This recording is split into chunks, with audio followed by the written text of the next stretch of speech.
Dyma ni wedi cyrraedd traeth Llangrannog. Mi fuodd ti Llew Jones yn byw yn Llangrannog am gyfnod. Ac mae gyda ni Mickey Beachy fan hyn. Helo, shwmai. Dyn ni heb gyfarfod o'r blaen, ond fi yn gwybod, mi'n gyfarwydd iawn gyda'r enw'r Beaches ac maen nhw'n eitha niferus yn yr ardal yma, felly parchwch nhw'n fawr iawn. Yn enwedig Mickey felly, mae fe'n newydd ddod o'i waith fel heddwas yn Abergwaun. Wedi raso lan yma, wedodd byddai fi'n cwrdd â fi am 20 munud wedi wneud yn Dim yn cael ei speed limit. Ac un o'r llefydd mae ti Llew wedi sgwennu amdano, un o'r gerddi fe i blant oedd Carreg Bica.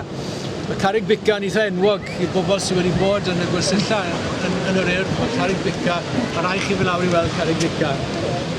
Digwydd bod hefyd ar y grisiau fyny o'r Traeth nawr i weld. Ac eto? Na, sa ie. Teitro, neu Ac ond un o'r llefydd eraill mae ti Llew wedi un o'r sgwennu cerdd yw Traeth y Pigyn. Traeth y Pigyn. Nawr, does dim Traeth y Pigyn i gael. Mae i gyd lan fan hyn. Mae gyda chi, pob un ohonoch chi'ch Traeth y Pigyn. Fi'n gwybod ble mae'n draeth yn Pigyn i. Right o? Ond mae gyda chi'ch Traeth y Pigyn hefyd. Mae i gyd lan fan hyn yn yr uned, yn yr ysbryd, yn y galon. Mae Traeth y Pigyn, ond fan hyn oedd Traeth y Pigyn ti Llew. Mae Rhiannon yn mynd i gyflwyno y sesiwn yma i ni yn Llangrannog cyn bod Mickey'n cymeryd drosodd. Bach o gerdded rownd y pentre gyda darlleniad o Traeth y Pigyn. Ie, gyda'r cefndir o Cymdeithas yma. Traeth y Pigyn. Ddoed i geni i Traeth y Pigyn lle mae'r môr yn bwrw Ewyn. Ddoed i geni? Ddoed i geni? Ddoed i ddim?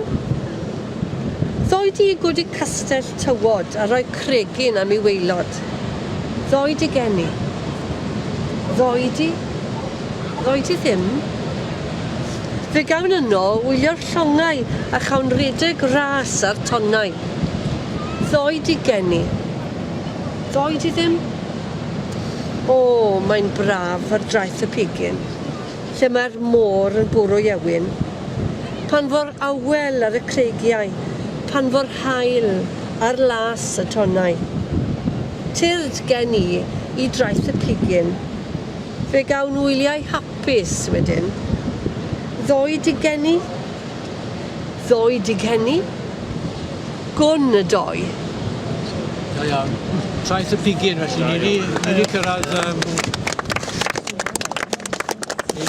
Traeth y Pigyn ti Llew heddi, felly dyma ni. Croeso nawr ten. Diolch yn fawr iawn i chi. Mickey. Helo, croeso i Llangrannog, gallwn ni weid. Fi yw Mickey Beachy, fi'n cael ei godi eni yn Llangrannog a fel rhai o'n i ma, falle, pan o'n i'n yr ysgol fach yn cael ei godi gyda llyfrau ti Llew Jones. Wel, yn yr pentre ma, yn Llangrannog unan, oedd ti Llew yn byw yn ti o'r enw bwthyn bach o'r enw Ddiwylliannol. A fe fydd yn byw fyny am sawl blwyddyn bach. A mae'n debyg tra bod yn byw fyny gath e'r ysbrydoliaeth i sgrifennu y corff ar y traeth a hefyd y Barti Ddu.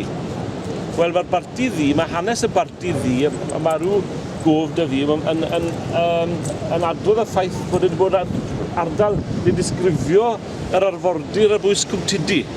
A'r hanes yw, hyd heddi, bod na môr ladron yn dod i ogof, a fi wedi gweld yr ogof ma, lle esbonio na chi nes blaen, fi wedi gweld yr ogof ma, mae fe'n sôn amdano, achos mae ogof i gael lan ar bwys Cwmtidi ar bwys craig o'r enw Trwyn Croi.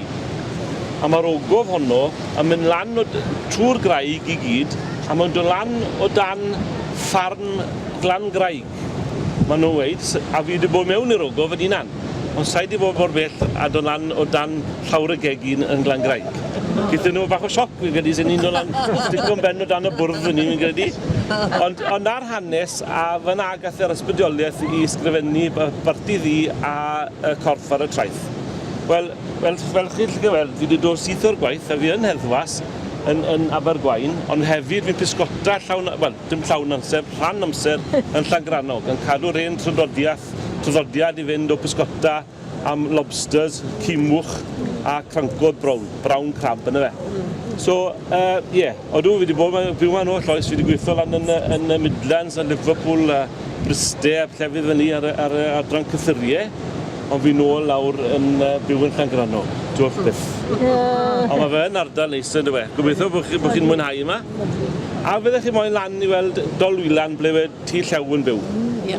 Awn ni am dro bach lan fan hynny, trwy'r pentre. Os oes unrhyw cwestiynau, ydych chi allai ateb nhw? Wel, dreiau ateb nhw, neu?